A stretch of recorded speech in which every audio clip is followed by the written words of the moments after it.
gradually, and then suddenly. For the Duke and Duchess of Sussex, the gradual phase is over. The sudden phase began just 72 hours ago. Forget the rumors of a celebrity move. What is happening inside the gates of Montecito right now is not a relocation, it is a forced liquidation. While the world slept, the American dream of Harry and Meghan didn't just fade, it was effectively foreclosed.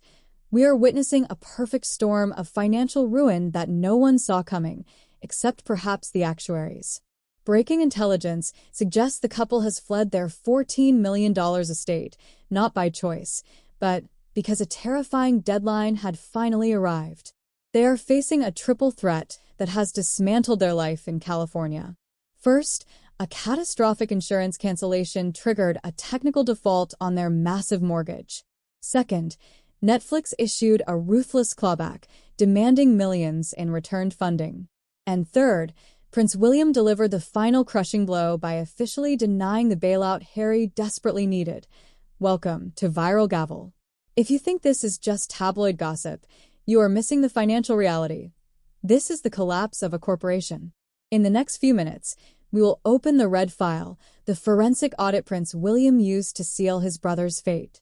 We will expose the California trap that turned their mansion into a financial death trap. And we will answer the question everyone is asking. Where do you go when the bank, the insurers, and your own family all lock the doors at the same time? Do not click away. The house is empty. The assets are frozen. And the truth is about to be revealed. Let's begin that we call this chapter the California insurance trap. To understand why trucks were loading in the dead of night, you must understand the piece of paper that triggered the panic. It arrived at the service entrance of the Riven Rock estate at precisely 10:30 a.m. on a Tuesday. It wasn't a fan letter or a script offer. It was effectively a death warrant for their residency. The document was a notice of non-renewal from their homeowner's insurance provider, stating a terrifying fact. The policy covering the $14 million estate would lapse at midnight on Friday. For those watching from outside the United States, this might sound like a minor administrative headache. Perhaps you think, just call another company. But in the high-stakes world of California luxury real estate, this is a catastrophe. California is currently in the grip of a historic insurance crisis. Major providers like State Farm and Allstate are fleeing the state, refusing to write new policies due to escalating climate risks. And Montecito, with its lush vegetation, steep canyons, and history of mudslides, has been reclassified as a red zone. To an actuary sitting in a glass office in New York, Harry's home isn't a palace. It is a pile of kindling waiting for a spark. Here is where the trap snaps shut. Losing insurance might be an inconvenience for most people, but Harry isn't the full owner of the house, the bank is. Under the strict terms of his reported $9.5 million mortgage, maintaining hazard insurance is not optional, it is mandatory. Nearly all high-value mortgage contracts contain a lethal clause known as the hazard insurance provision. The logic is cold and absolute. The house is the collateral for the loan. If the house burns down without insurance, the bank loses its money. Therefore, the moment insurance coverage lapses, the loan automatically enters technical default. Let me be clear, it doesn't matter if Harry has perfect credit or has never missed a payment.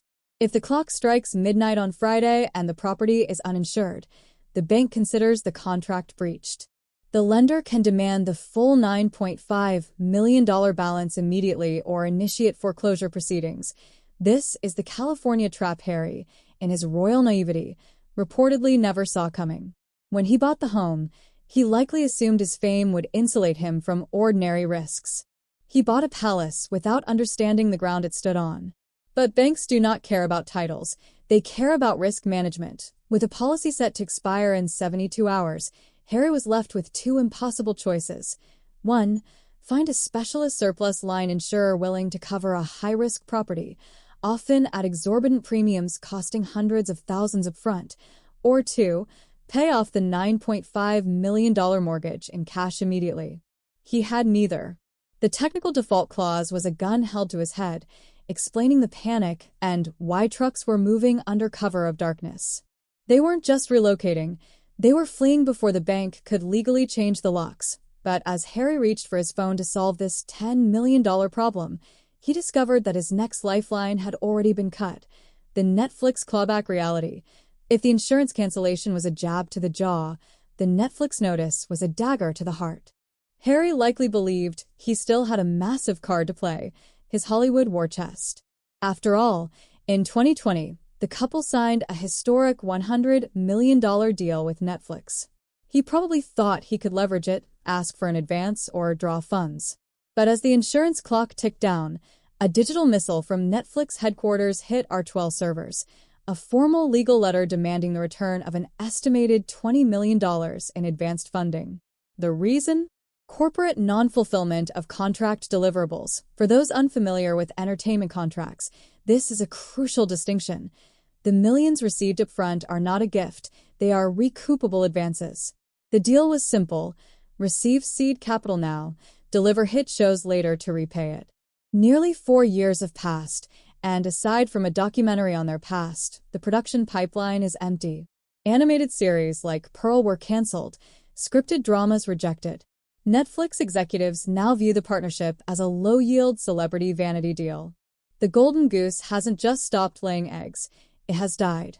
This creates a catastrophic cash flow crisis.